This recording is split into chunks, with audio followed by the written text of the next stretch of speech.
Jeff Miranda, and on behalf of my ALSD team members, I'm honored to introduce a pros pro from the Tyson Group for today's discussion. We also want to thank you for investing your time on such a critical topic with our speaker, Lance Tyson. As many of you know, Lance has an immense drive and passion to succeed. He also has the rare combination of a coach, trainer, and consultant that generates results. And you don't have to take our word for it with respect to the results. Please visit tysongroup.com to view the numerous awards and the all-important case studies that exist on his website, not to mention the Human Sales Factor book. It's a #1 Wall Street Journal and USA Today bestseller. And it's my next read, Lance, after I finish my current book with you. Selling is an away game. Above all these fantastic things, Lance and his team bring to the table what they bring to the table. ALSD is most excited about addressing our members' biggest challenge. And we heard it loud and clear in New York. It was hiring, and it remains hiring and recruiting. And the Tyson Group has a science-based talent assessment tool that will assist our members, both from a quantitative perspective and qualitative perspective. And so for us, it's a game changer, and why we partnered up with the Tyson Group. With that, I turn it over to you, Lance. Jeff, I absolutely appreciate the intro. Sometimes I wonder who the heck they're talking about, especially my 6th grade teacher wondering how I actually ripped off a couple books, even though I struggled getting through. So I appreciate that. And most important, appreciate the partnership with your team and your organization. I think we definitely have a lot of things in common. We believe that, most of our members and our customers are optimistic about the future. They have good people in place, and they know the future lies in those people's hands. So I think as most organizations are trying to grow, people become the #1 asset. So today is maybe a look-see into some things our customers and your members struggle with. And in case, as everybody's thinking about it, a lot of those customers and members, we have a lot in common. So just for everybody listening, I think a couple things become pretty critical today. #1, today's going to be a discussion. So, 2, some things may challenge the way you're currently doing things, but it doesn't mean that's the wrong thing. So just because something's different doesn't mean it's wrong, right? And I think the third thing is we discuss some things. I want rules of engagement. I'd love for you to pop questions right into the Q&A. And I have a couple members of my team on the call today to kind of help facilitate. One would be Joe Nelson. He's our Vice President of Talent Solutions. He's just kind of observing, but he's somebody you may want to get connected with in the future. And then Chip Sinclair, who's essentially our Vice President of Marketing, he's going to be fielding some of the questions back and forth. So as you have questions, you want to challenge a concept, just jump in, and we'll answer questions as we go, and then at the end also. So a couple things we want to cover is, let's get some agreement on the current landscape of what's going on with sales today, and with your customers and your prospects and things like that, and what salespeople have to deal with. After that, I want to introduce to all of you a concept that we've been developing over the last 36 months, especially since COVID, a concept called sales team science, and the factors that drive that science, and how talent and talent solutions fit into that. Then 5 issues, problems, and insights I think we need to kind of tackle after we look at those things and maybe come to agreement with how they're affecting your business. And then what we would call the talent acquisitions ecosystem and the costs that are derived from that. From there, best practices. Our approach, what we recommend when we go in and consult with a client, whether they be in pro sports, entertainment, or could be a manufacturer, could be a financial company, because it's sometimes we actually believe, I guess, probably in this statement, that most of our customers, whether they be in pro sports and entertainment, whether they're a member of ALSD, one of our clients, whether they're a supplier, we look for, we believe that most of our customers suffer from the disease of uniqueness. And we try to address things from that unique perspective. But inside that, we got to look for the things that are the same as opposed to always what's different. So that's where we develop our best practices. And then getting into some sales profiles that may help with how you're hiring. I hope that makes sense to everybody. And like I said, from a Q&A standpoint, please drive questions as you see fit. We'll try to address as many as we can as they come along.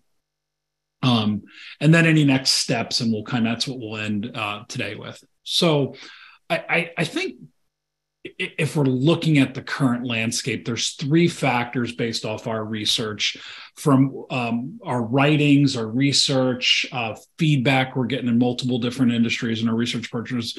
We know that, number one, from left to right, that the sales landscape has changed at some level. There is a new business reality. Right. Most of you leaders on this phone are probably struggling with the sales landscape is number one, buyers' priorities. And think about it this way too. We were just with the Pistons a couple of weeks ago, and we were really working with their premium and suites team on literally understanding that there's fragmentation going on in the marketplace, which it's harder to get a hold of people. So the sales process becomes fragmented. And that slows down the sales process, which makes it more costly, which makes it longer. There's competition for budgets, right? There's been a period of time that people weren't involved in live events, and now they're getting involved again. And you got B2B and B2C, and that spending is going to become fierce. I mean, you've all heard it. Are we in a recession? Are we headed into a recession? I guess I'm no economist, but I guess when they're reducing the amount of iPhones that they're manufacturing, to me, that's a good telltale sign that we may be going a little bit into some headwinds. That landscape change then forces sales leadership to relook at things. It causes some pressure. Is pressure bad? No, pressure's not bad. It's you stress or pressure your muscles to build them. Pressure and stress holds bridges up, but it does cause us to have to focus. So selecting and developing an effective sales team becomes a priority. Drawing up the right game plan to make adjustments in the sales process becomes a priority. So we actually believe dead center that the pressure is on sales leadership. And then the selling profiles change at some level too. We call it the read offense, but your ability to really look at the mindset of the buyer, make adjustments. We do more postmortems and pre-ops with the consulting that we do on deals than we've ever had before. So multiple strategies is the name of the game. So I hope that makes sense. And I'm more than glad to comment on anything inside those 3 to help clarify and adjust. And somebody had asked if they will receive the deck. We will make this recording will be available to all of you, so you'll be able to look at the recording. And if you want to contact us directly, we'll get it out. And then we'll also have some action steps sent out via email. Jeff and I talked about sending an email out after this. So the next part is, like, if you're going to adjust and look at talent, and you're going to look at process, and you're going to look at sales leadership, you got to look at productivity more from a science-based philosophy around things. So if you look at these factors right up here, talent solutions definitely becomes an issue.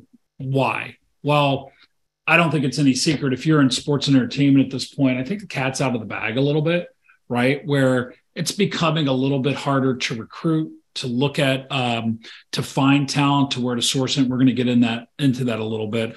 We were working with an NFL team, and it depends who's on the phone, but there are some organizations that suite sales and premium sales actually fall up into sponsorship sales. And I think it's a split sometimes, and sometimes that falls to tickets. And we had an NFL team on the East Coast that was looking to hire somebody for a dual kind of sponsorship and premium role. And when they were looking at a person, they were looking at one person, and both candidates that they narrowed it down to, from 7 to 5 to 3 to 2, and then ultimately one selection.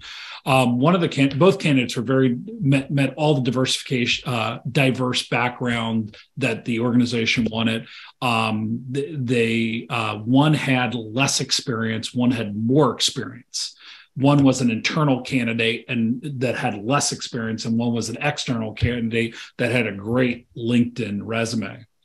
And if they were looking at old ways to do things, they may have gone with the person with the resume. If they were looking at other factors with Talent Solutions and how they hired, they might look at things a little bit different. And they ultimately chose the internal candidate had less experience because there were other factors as they pulled back the covers that they could look at. And that's some of the stuff we're going to talk to you about today. Leadership becomes how you drive your culture and your structure and your expectations and your OKRs or your KPIs, right? Your key performance indicators. That gets into management. When you look at your pipeline and you look at how you're going to track in your dashboard, right? How you're going to compensate. That all becomes a factor in sales team metrics. Then you look at process. You start, and these aren't any in particular order. These are just kind of that whole, all the metrics, but sales process, predictable process yields predictable results. Sometimes, or we go into organizations and they have a very loose definition of their sales process. They let their salespeople kind of define what that is, and that affects efficiency and effectiveness and drives up the cost of selling. Then you look at sales tech, like what we're on right now. Zoom is sales tech, right? And how are salespeople using that? And that driving sales technology or sales enablement, boy, that requires a different set of skills sometimes. And we're in a hybrid world. A lot of organizations want to be face-to-face, but a lot of buyers don't want to be face-to-face. So this becomes all in play. Sales effectiveness is a skill set that your salespeople bring to the table. And then methodology is the step-by-step way that you accomplish a sale. And that's where you get into words like relationship selling and consultative selling and things like that. So as we look at this, we're going to hone in down on that red piece around talent solutions, because that's really where this all starts. And before that, as we grind into that, there are some factors that really we would call as issues, insights, or problems, right? That if you look at these things, these are 5 issues that we hear time and time again. Number one, a lot of organizations have dealt with the great quit, where folks, because maybe they had it one way with their organization and they went through COVID, they worked one way and then they start to work another way, and they start to realize, geez, like I can have my cake and eat it. I can work from home. I can do all kinds of things like that. I value some of the other sides of my life. That's caused a great exodus at some level for talent. And it's caused some people to leave some organizations, some very good people, or maybe the organization changed back from going half. I guess what I'm trying to say is working remotely has driven kind of that great quit to going back into the office every day of the week. Some people realize they don't want that. That seems to be something has driven that great quit. We just put an article out on Forbes about the great quit. That leads into the war for talent. Where do we find that talent? And I said the cat's out of the bag a little bit with pro sports, right? There's a lot of great talent that's left pro sports, and maybe they left for more money, maybe they left for greater balance, but there is a war for talent. And let's face it, if you're on this call here with recruiting folks and looking for talent, I don't think it's any secret. You probably go to different trade shows to look for talent. You probably, if you're bringing on younger talent, there seems to be like a big 5 of colleges you go to, whether they be the Mount Unions of the world or the Ohio Universities of the world or the Baylors of the world. And I'm not criticizing those organizations, but everybody seems to go to the same well, right? Or we have a tendency to go only after folks who, have a great resume or experience, and we'll kind of talk about that. And like I was just recommended to a big venue in an MBA team in the Midwest recently. They were looking at like a business development person that was working at ADP.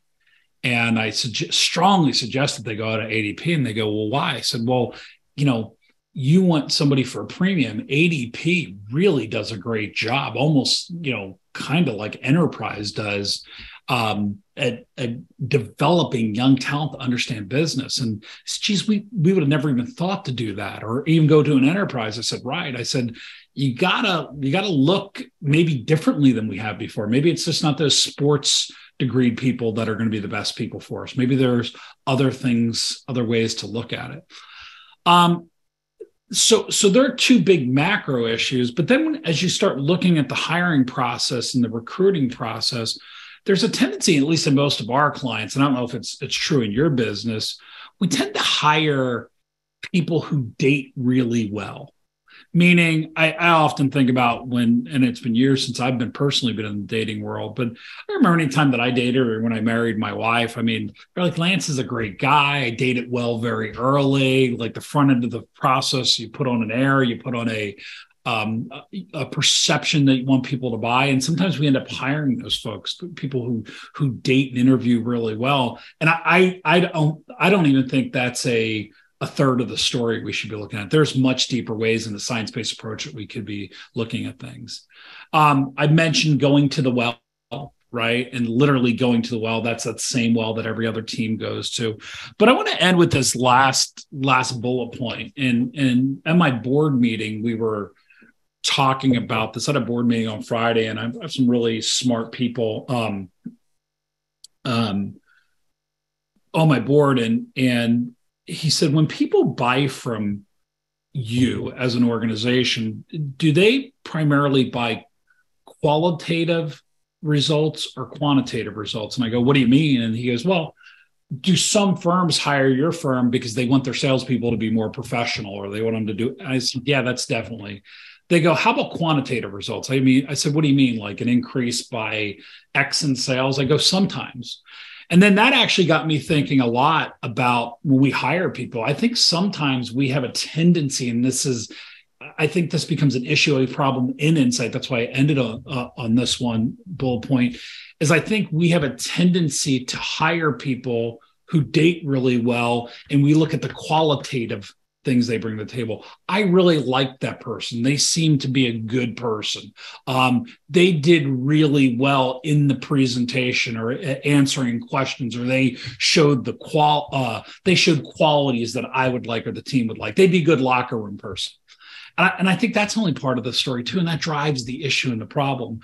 And someone had asked, where, I think it was Brett asked, what places would you recommend expanding to your recruiting to? And Brett, I would say there's a lot of places that you would look that nobody would look. So I was out with my senior team last Thursday night, and this is something I've gone to year after year after year. We had a fantastic server at a really nice restaurant, and it turned out she was a marketing major with a some kind of music minor. And she started talking about her career and stuff. And we had just found out that she was going to work for iHeartRadio. She had gotten a job there. And I said to Moni Gerbini on my team, my senior VP of strategy and implementation, I said, we want her.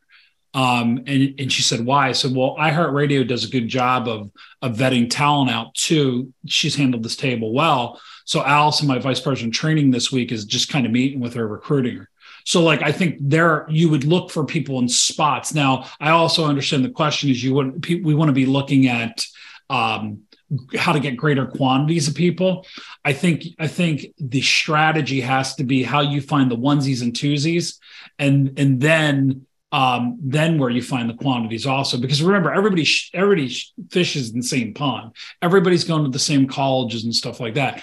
But I would challenge most of you also to say, all right, I've yet to find an organization that isn't getting candidates. I think what happens though is when you get the candidates, we eye the candidate up and we profile their experience. We look at whether they went to school. We try to figure out their age, which things we shouldn't be doing. We don't really do a deep dive into finding out, can they actually sell? And I think that's kind of the challenge too. Sometimes I don't think sourcing the resumes or sourcing the talent's the problem. I think it's in the process. And let's kind of talk about that now, right? What we know, though, when it comes to talent, what great leaders tell us is talent's your really only sustainable competitive advantage.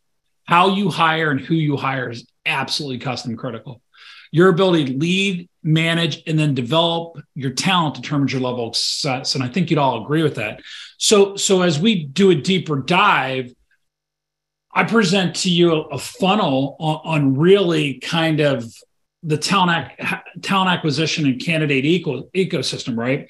So if you think about this, and not to overdo this, but this does have a cost, right? So like Brett says, all right, like where do we go? Okay, where do we get that source of talent? Well, there's a lot of things. Like Brett, I recommend to a lot of our clients to go after, we readily go after media salespeople that are selling spots and dots. Usually they're commission-based salespeople. They usually know how to hustle and things like that. That'd be a spot I'd be going after. Somebody who sells radio, and they hire a lot of young talent, and some of them get some good experience. I'm going to non-traditional avenues. Like I mentioned, the server. Anybody can facilitate a $500 meal, probably can facilitate a conversation. Then I look about how do I recruit them, and that's actually driving them to an action step, to an application, right? And that's a sales job in and of itself. And then like most of it, you're looking for resumes, right? And then there's some kind of screening or initial interview by your talent acquisition team. That could be somebody on your team. That could be somebody in HR. Then there's probably some hiring manager interview. There's an evaluation at some level done with multiple people. On average, we find there's 3 to 4 people involved in that decision-making process. And we also find another challenge there in the decision-making process, because most firms don't do a good job of who gets the final decision and how they're going to vote. So there's a lot of rules of engagement there. Is it consensus? Does the hiring manager actually, is their vote weighted higher? Right. On the flip side of that, it's just really one person making the decision. Right. And then offer acceptance and onboarding. I think the most important thing here for everybody is to understand that based on the research that we do, putting one candidate through here, depending on your company, the amount of time it takes, how many people you're hiring, this could cost you anywhere from $500 to $1,500, because you're looking at hard cost of people's time. You're looking about how you put an ad out, where you recruit from.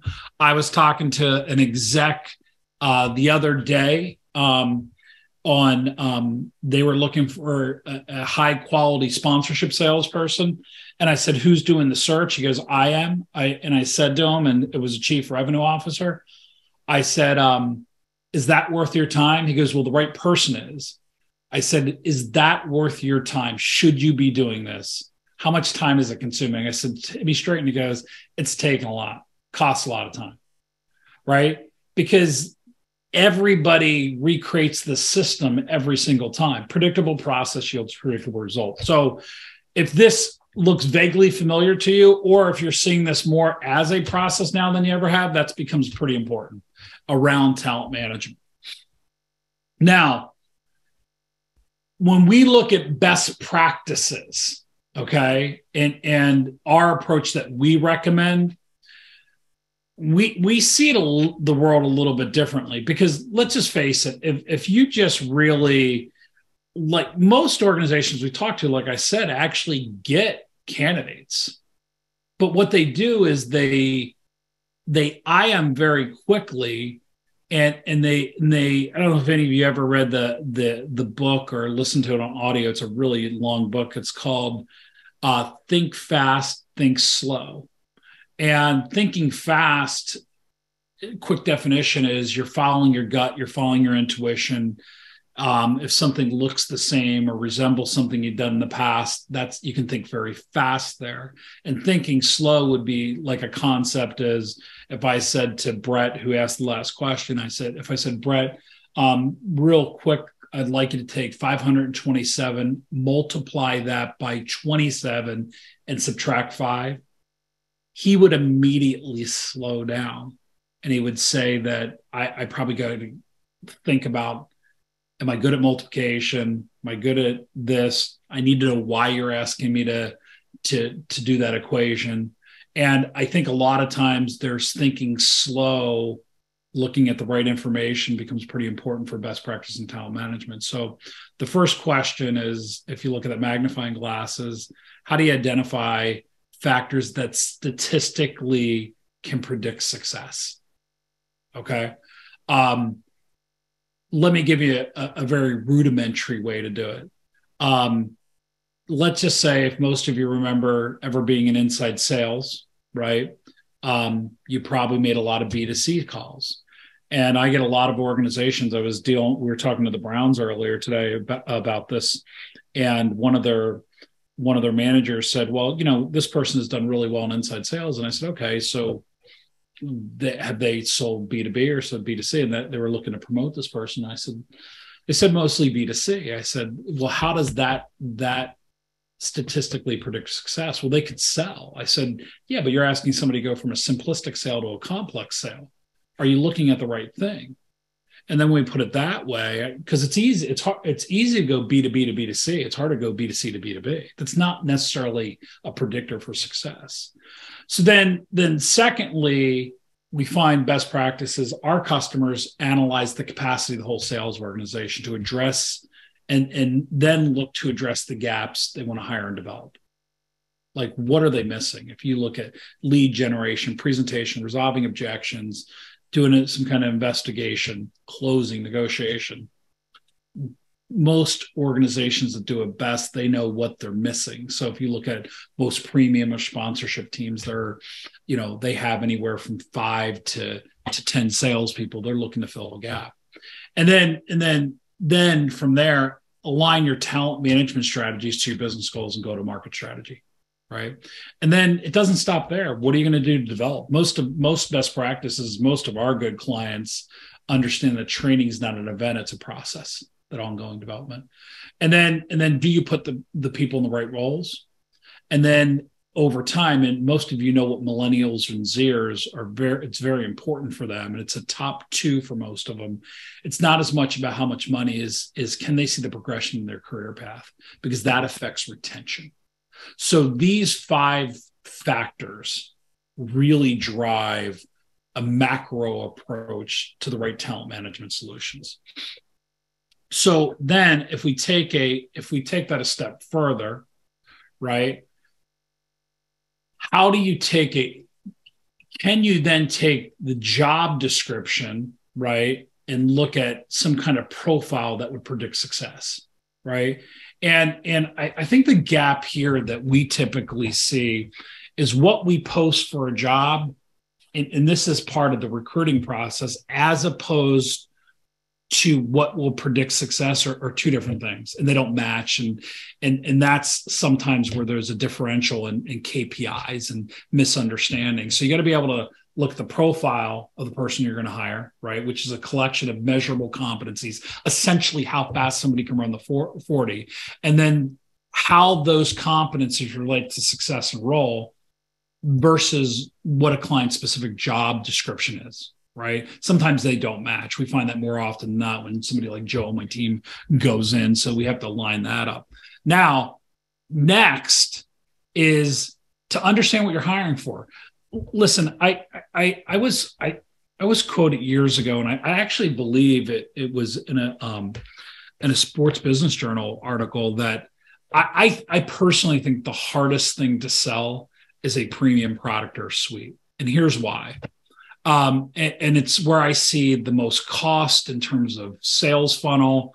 I think because it's very hard to customize the product or service, so the approach has to be customized. And so when we're really looking at benchmarking competencies, like what kind of salesperson are we really hiring? So if you look at this, and I don't want to cause any confusion, but we have people, if you go down to the left, we have service people that definitely we help us sell or as a separate role inside the premium space. Okay.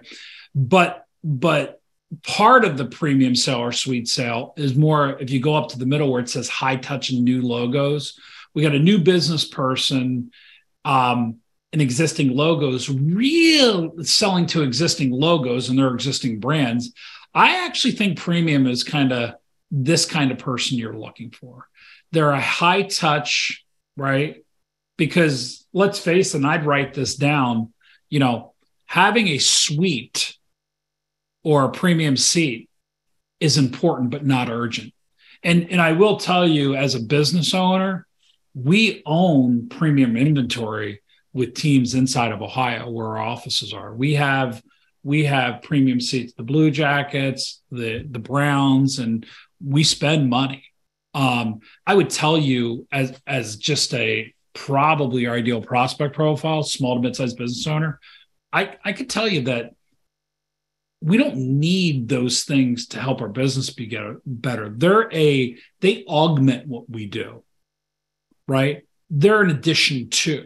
And secondly, we can afford that. But if a salesperson is not in front of me, high touch, reminding me, they're going to struggle, right? So it is not really as much of a consultative sale. It's a new touch, right? A high touch, new logo sale for new business development. And the account management people were selling to a lot of existing logos, but it's more of a high touch feel than anything else, as opposed to maybe like partnership sales. So you got to make sure you know what you're looking for and what that requires. And I'm going to show you a couple things here at the end of which will help with that. Now, think about it this way. You got to align your talent to what you're doing. So don't get confused when you look at the slide.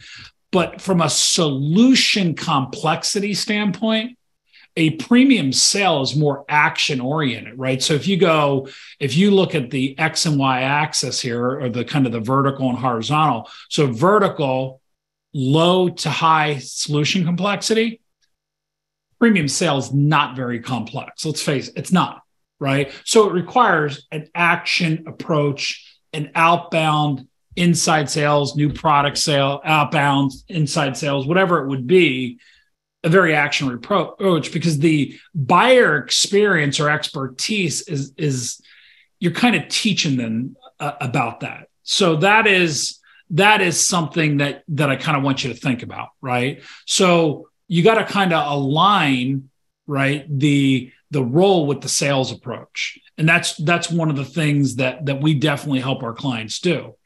Now, so what could that look like for an account exec in premium sales? What are some of the things we would want to see from them in terms of predictive competencies? Well, we would want to know that they can drive towards success by systematically managing accounts or prospects. You could interchange those words. You want to increase sales to existing contacts by means of sales excellence. So you can see what those definitions are. That first thing is maintain personal control over aspects of the sales and delivery process to identify top priorities. You want to increase sales to existing accounts by concentrating on increased sales from established accounts through new or complementary products or services, right? In addition to. Foster collaboration, right? Engage others in learning to maximize benefit of the purchase. You might have to teach people how to use it. Solicit and act on customer feedback and ensure coverage to respond in response to customers' needs or prospects' needs. So you can interchange both words there. They may be some of the competencies, and you could actually predict those competencies. You could actually, by assessing in a certain way you would interview, you could find those things out. Okay. Now that brings up another piece. Like you could look at premium sales, and this would be more of like this would be more like if the title was like a premium sales manager, somebody who would actually outbound sell, right? Maybe somebody who develops a lot of leads. They use a standard way to ask questions. They make a persuasive presentation. They commit the extra effort to success. They advocate for customers to drive results, right? That's understanding the customer's business, and they can adapt their approach. These could be some things that there's some things we use to decide, whether somebody would be a good fit to hire as a manager or outbound salesperson or an account manager. These are also things you could find out, you utilize to benchmark your current team also. Okay. I'm not saying this is the end all be all list at all, but these are things you could measure and you could find out through a way that you would interview or doing some kind of predictive assessment in a pre-hire move.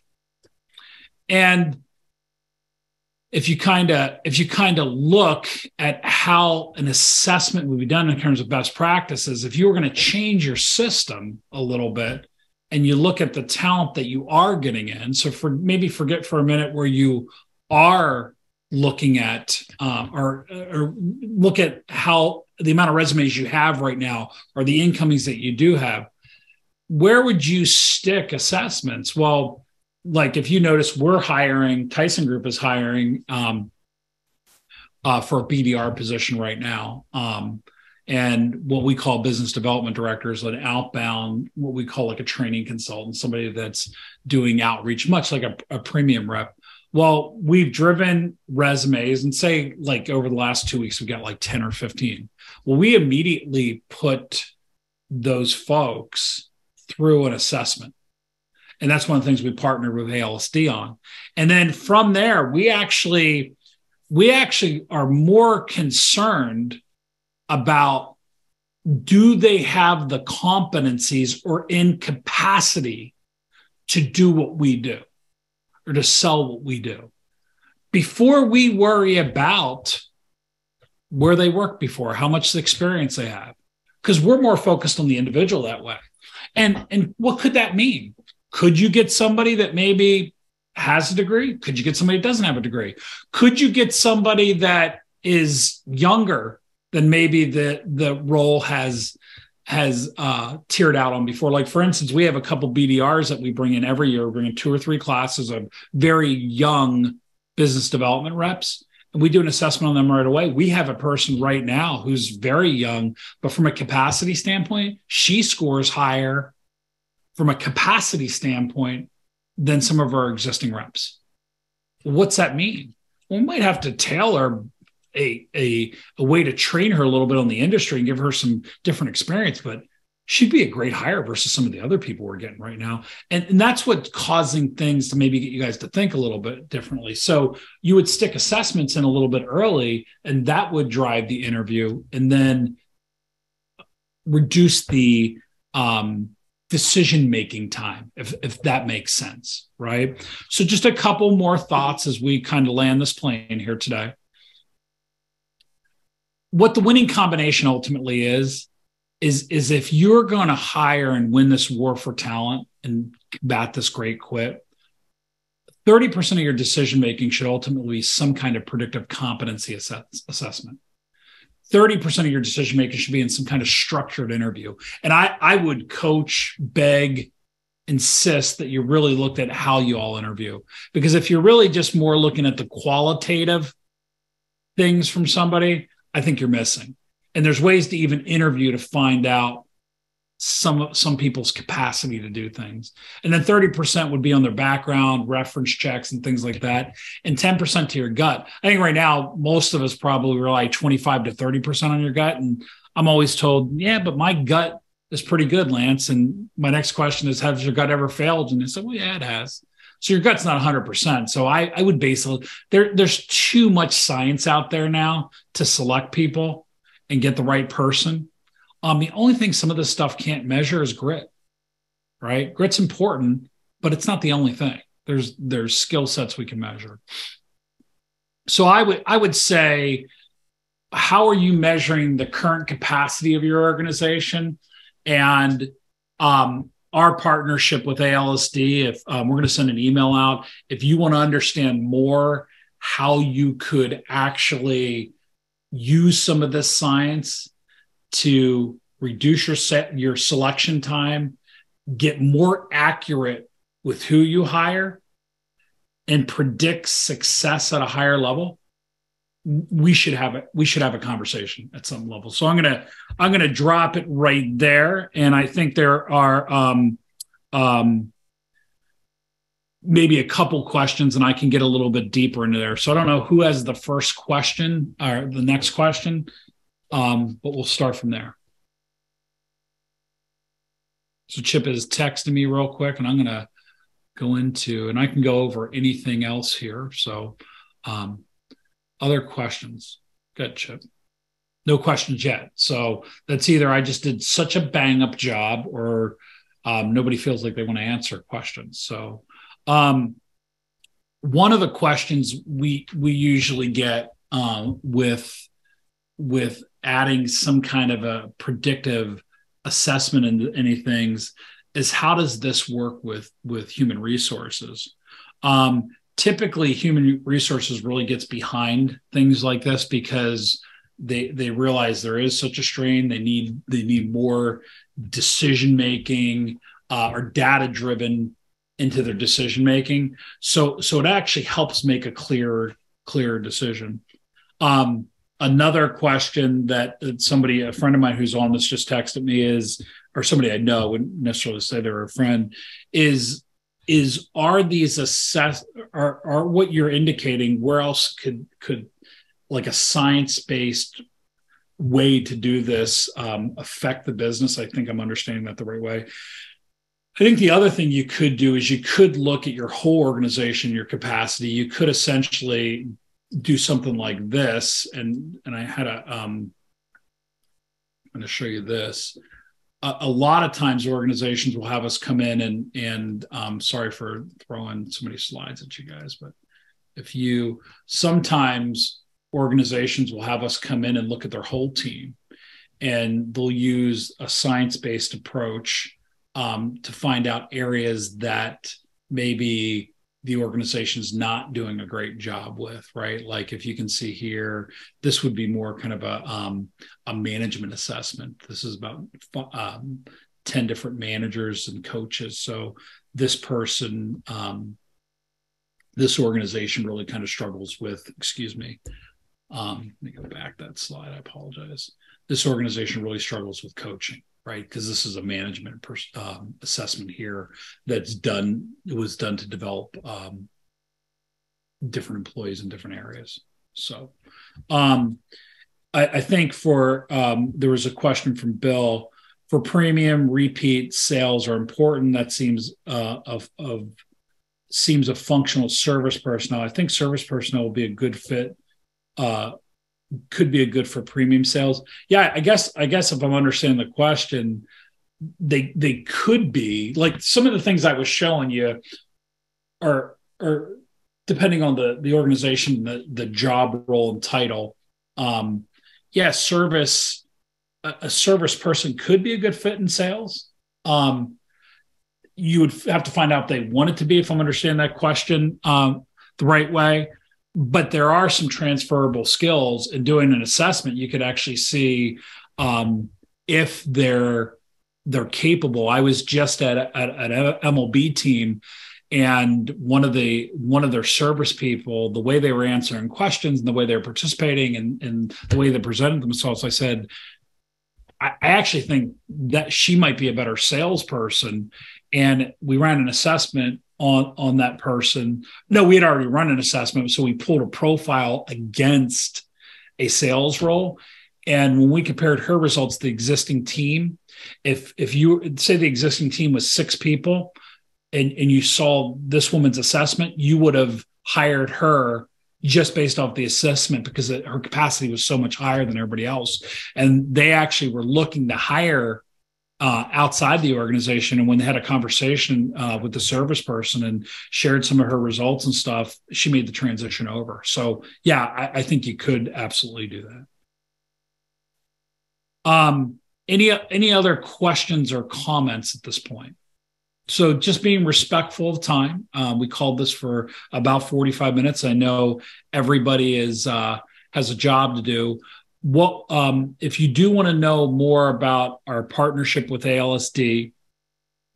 Please please know there will be an email that goes out, kind of summarizing some things in a place you can go to directly. You can follow me on Instagram, or excuse me, at Lance Tyson on Twitter. You can connect with me on LinkedIn. You can go to the Tyson Group or our website, and we'll get you the information about our partnership. And by being a member of ALSD, kind of how you can get in this way, how you can get involved in something like this in the most economical way. So, Jeff, Amanda, I appreciate the opportunity to be on today, and I wish everybody happy selling.